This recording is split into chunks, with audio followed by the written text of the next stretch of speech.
এই সার্জিস আলম ছিল আওয়ামী লীগের প্রেতাত্মা, আওয়ামী লীগের দোসর। সেই সার্জিস আলমকে এখন সবাই নেতা বানিয়ে মাথায় তুলে নাচছে।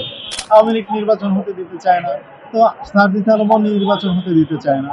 তারা তো আমাদেরকে বন্ধু ভাবে না, দাস ভাবে। বাংলাদেশের জাতীয় প্রতীক শাপলা, এটা কোনো রাজনৈতিক দলের হতে পারে না, একক কোনো কর্তৃত্ব এখানে হতে পারে না। তো সেই জায়গা থেকে মিনিস্ট্রি থেকে যে ১১৫টা প্রতীক বরাদ্দ দিয়েছে, তার মধ্যে শাপলা প্রতীক নেই। সিইসি সেটা স্পষ্ট করেছে।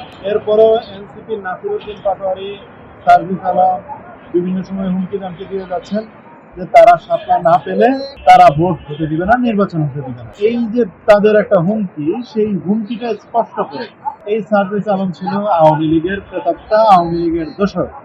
তাদেরকে গোয়েন্দা সংস্থার অ্যাসাইনমেন্ট যেরকম থাকে যে কোনো একটা প্রোগ্রামের ভিতরে ঢুকিয়ে দেওয়া, ঠিক ওইভাবেই আওয়ামী লীগ থেকে পুশ করা সার্জিস আলম। সেই সার্জিস আলমকে এখন সবাই নেতা বানিয়ে মাথায় তুলে নাচছে। তার চরিত্র কোনোভাবে পরিবর্তন হতে পারে না। আওয়ামী লীগের যে চরিত্র ছিল, ঠিক একই চরিত্র এখনো তার আছে। তো সেই জায়গা থেকে সে নির্বাচন হতে দিবে না। এটা তো আসলে তার কথা নয়, এটা শেখ হাসিনার, এটা আওয়ামী লীগের কথা। আওয়ামী লীগ নির্বাচন হতে দিতে চায় না, তো সার্জিস আলমও নির্বাচন হতে দিতে চায় না শাপলা প্রতীক না পেলে। এখন আমি বলবো সার্জিস আলমকে যে গণঅভ্যুত্থান আবার করেন, যদি হ্যাডাম থাকে এরপর নিজেরাই নির্বাচন কমিশনার হয়ে যান, যা ইচ্ছা তাই করেন, তবে যদি সম্ভব হয় শাপলা প্রতীক। এছাড়া কোনো আইনি প্রক্রিয়ায়, কোনো রাইট অথরিটিতে আপনারা শাপলা প্রতীক, শাপলা আপনাদের দলের একক কোনো প্রতীক হতে পারে না। এটা সারা বাংলাদেশের মানুষের আবেগের প্রতীক, মানুষের ফিনটেক্স বাংলাদেশের একটা গুরুত্বপূর্ণ জিনিস, জায়গা।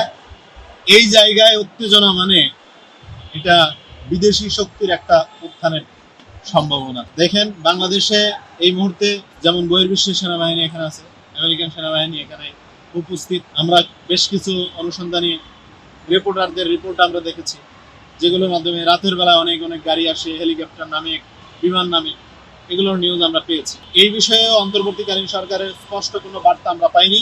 এছাড়াও আরেকটা বিষয়, তো এই বিষয়টাকেও সুযোগ হিসেবে পরাজিত শক্তি কাজে লাগাতে পারে, সেটাও আমরা উপলব্ধি করতে পারছি মনে হচ্ছে। কারণ ফিনটেক্সে যদি কোনো রকম কোনো ঝামেলা তৈরি করা যায়, যেহেতু পরাজিত শক্তি হাসিনার খুব কাছের স্বামীর দেশ ভারত, তো স্বামীর দেশ থেকেও এই ধরনের কোনো ষড়যন্ত্র যদি তারা চালাতে পারে, তাহলে ফিনটেক্স উত্তেজিত হলে বাংলাদেশ উত্তেজিত হবে। এবং সেখানে যেহেতু আমেরিকান সৈন্যবাহিনী আছে, তাদের উপর কোনো আক্রমণ হলে কিংবা কোনো ঝামেলা তৈরি হলে সেটার খেসারত বাংলাদেশকে দিতে হবে। এই বিষয়টা ভারত ভালো করে জানে, এই পররাষ্ট্র নীতি সম্পর্কে ভারতের খুব ভালো করে জানা আছে। তারা তো আসলে খুব কূটকৌশলী, তাদের এই কুবুদ্ধি পার্শ্ববর্তী রাষ্ট্র বাংলাদেশকে তারা মানে চাপে ফেলানোর জন্য ব্যবহার। তারা তো আমাদেরকে বন্ধু ভাবে না, দাস ভাবে। বন্ধু ভাবে একটি রাজনৈতিক দল তাদের কুলে তুলে নিয়েছে, আর বাকি যে রাজনৈতিক দল আছে তাদের শত্রু, চরম শত্রু। এই চরম শত্রুদেরকে তারা রাস্তায়